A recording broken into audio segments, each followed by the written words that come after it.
네, 절대 전략으로 이어가겠습니다. 김영호 전문가 만나보시죠. 전문가님 안녕하세요. 네, 안녕하십니까? 네, 먼저 오늘자 한마디로 좀 서머리 해주세요. 네, 오늘자 한마디는 인플레이션이 공포에 지배되었다. 인플레이션으로 인해서 시장이 공포에 지배되었다. 이렇게 말씀드리고 싶습니다. 지금 현재 그렇군요. 네. 인플레이션 때문에 시장이 전반적으로 약세의 시장을 눌리고 있는데, 거기에 있어서는 이제 중국의 뭐 코로나 봉쇄라든지 아니면 FOMC 이후에도 이러한 그 명분을 FOMC에도 찾고 있는데, 인플레이션이 결국에는 이 시장의 압력을 누르고 있고, 이 부분에 있어서 공급망에 대한 해결책이 지금 시장에 다시 한번 반등을 일으킬 수 있는 그런 인플레이션 피크아웃을 일으킬 수 있는 그런 상황이다라고 말씀드리고 싶습니다. 알겠습니다. 월급은 올랐는데 왜 지갑은 더 허전할까라고 생각들을 많이 하시죠. 지금 뭐 굉장히 최악의 고물가 시대를 살아가고 있는 상황인데 결국에는 이런 인플레가 자이언트 스텝을 단행하게 만들까요? 어떤 시각이세요?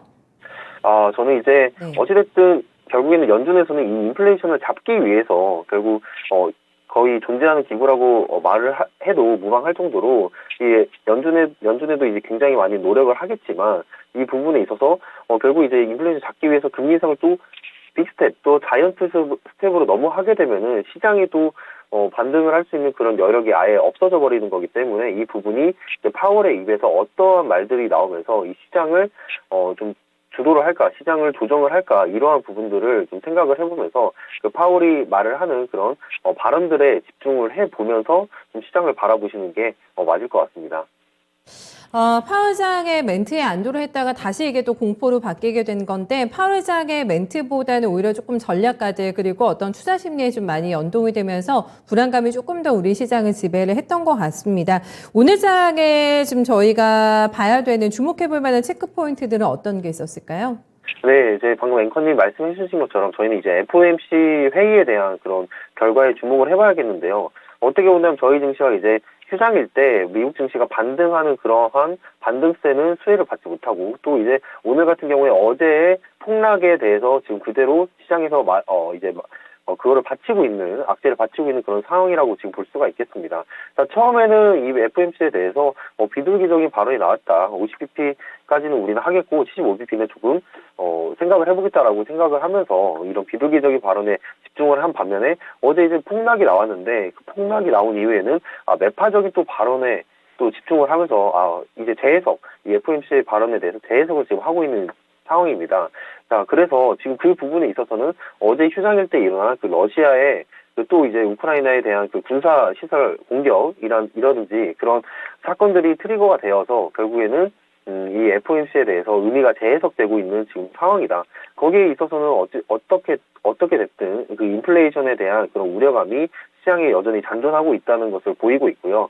거기에 이제 트리거로 일으킨 러시아나 우크라이나 전쟁 사태는 여전히 지금 진행이 되고 있고, 그 부분에 있어서 빨리 그 부분이 잠식이 되어야, 안정세가 되어야 다시 한번 이 시장은 안정을 찾겠다라고 지금 생각을 합니다. 거기 이제 국채금리까지 강세를 보이면서 시장은 좀 안정적인 자산으로 지금 자금이 몰리고 있다, 이렇게 보이고 있는데, 이 부분에 있어서 FOMC의 앞으로도 행보를 좀 주목을 해볼 필요가 있다라고 말씀을 드리고 싶고요. 자, 두 번째로는 이제 수수법이 굉장히 또 시장에서 핫하게 움직이고 있어요. 시장이 변동성 강세이고 방향을 못 잡는 만큼 이러한 정책적인 이슈에 대해서 수급이 굉장히 강하게 들어오는 그런 부분이 있는데, 어쨌든 이제 공표를 하고 나서 6개월의 시행 기간을 감안을 한다면 내년부터 이 수소 발전을 위한 그런 입찰이 시작이 될 겁니다. 그 입찰을 함에 있어서 그 기업들을 출연에는 우리는 시선이 필요하겠고요. 저는 그 기업들 중에서 항상 말씀드리는 두산 퓨얼스를 좀 주목을 해봐라. 오늘 거래량도 괜찮게 들어왔고 추세가 전환이 될 수 있는 그런 시점이 될 수 있다. 하지만 이제 시장이 그렇게 좋지는 않기 때문에 어쨌든 수소도 기술주 그리고 투자를 해야 되는 그런 섹터입니다. 그렇기 때문에 이 약세인 부분이 있어서 단기적인 모멘텀을 일단 보시고 장기적으로 보신다면 저는 그 종목을 보셔라 라고 일단 말씀을 드리도록 하겠고요. 자, 세 번째로는 이제 베이징 감염이 확산이 되었고 지역이 봉쇄가 되고 있는 상황이 계속해서 연출이 되고 있습니다. 자, 그것과 반대로 또 봉쇄가 풀린다면 어떠한 상황이 생길 것인가, 그런 부분도 시장에서 기대감이 많이 생기고 있는데요. 최근에 이제 이 코로나 봉쇄로 인해서 이 중국의 수출입 관련 그리고 저는 이제 아까 말씀드렸던 뭐 해상 운임이라든지 그런 부분에 있어서 그런 기대감들이 지금 시장에서 많이 나타나고 있습니다. 그래서 기대감과 우려감이 동시에 나타나는 그런 현상인데 어쨌든 이 중국의 그런 코로나 봉쇄가 풀려야만 공급망 현상, 공급망 병목 현상이 조금 완화가 되면서 이러한 기자재라든지 아니면 제품을 생산을 하는데 문제가 없기 때문에 이 부분을 조금 감안을 하면서 코로나 봉쇄가 풀릴 시점에 한 번 더 증시의 반등을 노려보자 이렇게 말씀을 드리고 싶습니다. 알겠습니다. 수소 관련해서는 단계적인 모멘텀 플레이를 조금 봐주셨네요. 정책의 힘을 받긴 하더라도 어쨌든 성장주이기 때문에 부담은 조금 있을 것이다. 그 안에서도 이제 대장은 두섬 퓨어셀로 정리해주고 있습니다. 다음 주 일정도 한번 체크해 볼까요? 자, 다음 주 증시 일정을 한번 살펴보도록 하겠습니다. 자, 5월 10일에 일단 한국 경상수지 발표가 있죠. 자, 경상수지라고 하는 거는 일단 재화 서비스를 외국과 사고 파는 거래, 즉 경상거래의 결과로 나타나는 수지를 말을 하는데, 자, 이러한 항목들이 좀 안정적인 성격을 이루고 있기 때문에 이러한 지표의 결과에 따라서 앞으로의 정책 변화, 이런 부분들을 체크할 수 있기 때문에 이 부분을 좀 체크를 해야 된다. 최근에 이제 무역 수지가 다시 적자를 기록을 했는데 수출은 잘 되고 있는데 지금 인플레이션에 따라서 지금 어떻게 보면 수입품에 대한 그런 고부가 가격이 부과가 되면서 수입에 대한 물량, 즉 달러를 뺏기는 거죠. 그런 부분들 때문에 지금 무역 수지가 좀 안 좋게 나오고 있는데 이 부분은 크게 걱정하실 필요는 없을 것 같고요.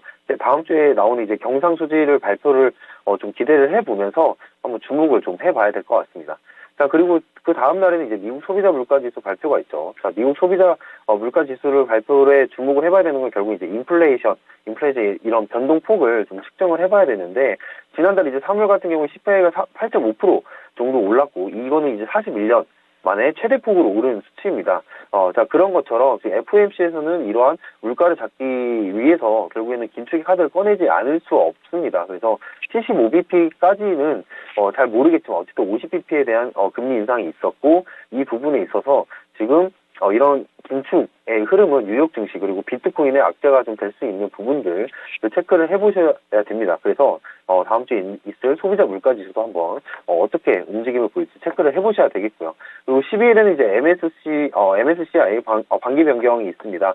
자, 한국 지수의 이제 종목 변경을 앞두고 새로 편입되거나 편출될 종목들에 관심을 가져봐야겠는데요. 결국 이제 외국인들 수급들이 이러한 신규 수급으로 진입이 될 경우에 또 종목의 호재를 불러일으킬 수 있기 때문에 그런 부분들을 체크하시기 위해서 한번 주목을 해보시라고 말씀드리도록 하겠습니다.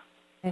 우리 시간으로는 13일 오전에 이제 반기 리뷰 결과가 발표가 되는데 현대중공업이 들어갈 것 같고 SK텔레콤이 빠질 것 같다 이런 예상이 우세하거든요. 네, 이런 것도 함께 보시면서 어떻든 지수세 조정은 5월 30일 날 리밸런싱이 되기 때문에 그 전까지 편출되는 종목들의 움직임도 다음 주에는 잘 꼼꼼하게 확인해 보셔야 될 것 같습니다.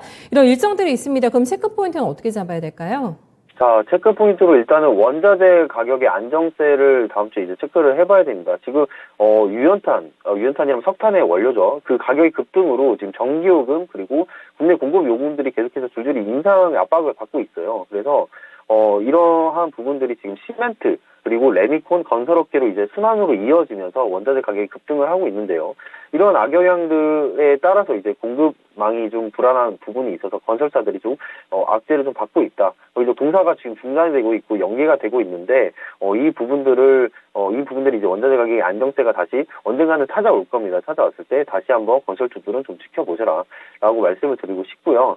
어쨌든 지금 러시아가 한 번 더 타격을 우크라이나에게 때렸기 때문에 이 부분이 좀 장기화될 조짐이 보이고 있습니다. 그래서 국내 수급이 안정이 쉽지는 않을 것으로 보이지만 어찌됐든 이 원자재 가격의 안정세가 결국 시장의 반등을 일으킬 거다. 이거는 결국에는 인플레이션과도 연결이 되어 있는 거고 인플레이션의 피크아웃과도 연결이 되어 있는 부분이기 때문에 이 원자재 가격의 변동성에 굉장히 주목을 해봐라 이렇게 보시면 되겠고요. 자, 두 번째와 세 번째로 이제 동시에 말씀을 드릴게요. 자, 미국 4월 소비자 물가지수와 이제 인플레이션 피크아웃을 같이 보셔야 되는데요. 어쨌든 이 FOMC 결과가 그 해석을 두고 의견이 나뉘고 있습니다.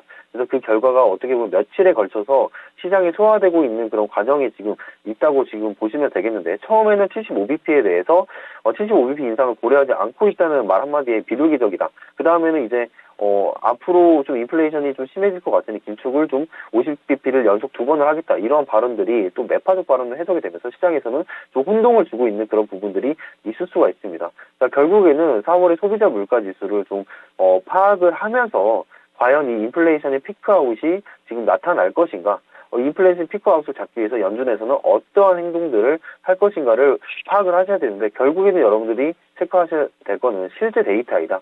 이 실제 데이터가 바로 이제 소비자 물가 지수로 나타날 거기 때문에 이 부분에 있어서 인플레이가 정점 또는 하락하는 시그널이 보여질 경우에 연준의 긴축 정도는 약해질 것이고, 경제는 다시 균형을 맞추는 그런 시점이 올 겁니다. 그러한 반등 시점을 잘 잡아보시면서 여러분들은 그 소비자 물가 지수에 대해서 한번 체크를 해보시라, 이렇게 말씀을 드리도록 하겠습니다. 네, 금리 인상과 양적 긴축 이 두 가지 도구로 지금 물가를 쌍끌이로 잡겠다라는 전략을 구사하고 있는 상황인데 중요하겠네요. 다음 주에 나오는 이제 4월 소비자 물가를 정확하게 확인하면서 데이터와 함께 피크아웃이 다시 얘기가 나올 것인지 아니면 다시 들어갈 것인지 이거 확인하자고 중요하게 점검해 주셨어요. 마지막으로 절대 전략 어떻게 내실까요?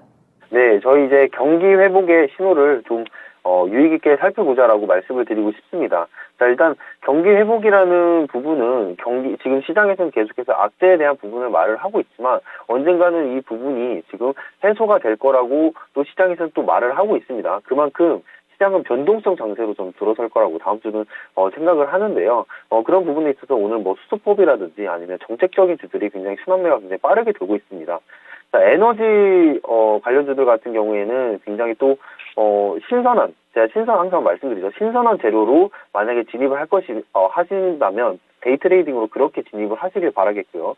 만약에 뭐 정책적으로 진입을 하신다면 그 정책마다 들어가 있는 그런 기업들, 수혜를 받을 수 있는 기업들, 그 기업들의 사업 보고서를 보시면서 그 사업 보고서에 그 정책에 대한 사업을 몇 % 비중을 가지고 있고 지금 몇 %의 매출을 내고 있는지, 이러한 부분들을 꼭 체크를 해보시면서 이 경기 회복의 그런 시그널을 한번 포착을 해보자라고 말씀을 드리도록 하겠습니다. 네, 알겠습니다. 오늘 말씀 잘 들었고요. 저희도 미스터 진단 때 수고해 주시더라고요. 그때 뵙겠습니다. 고맙습니다. 네, 감사합니다.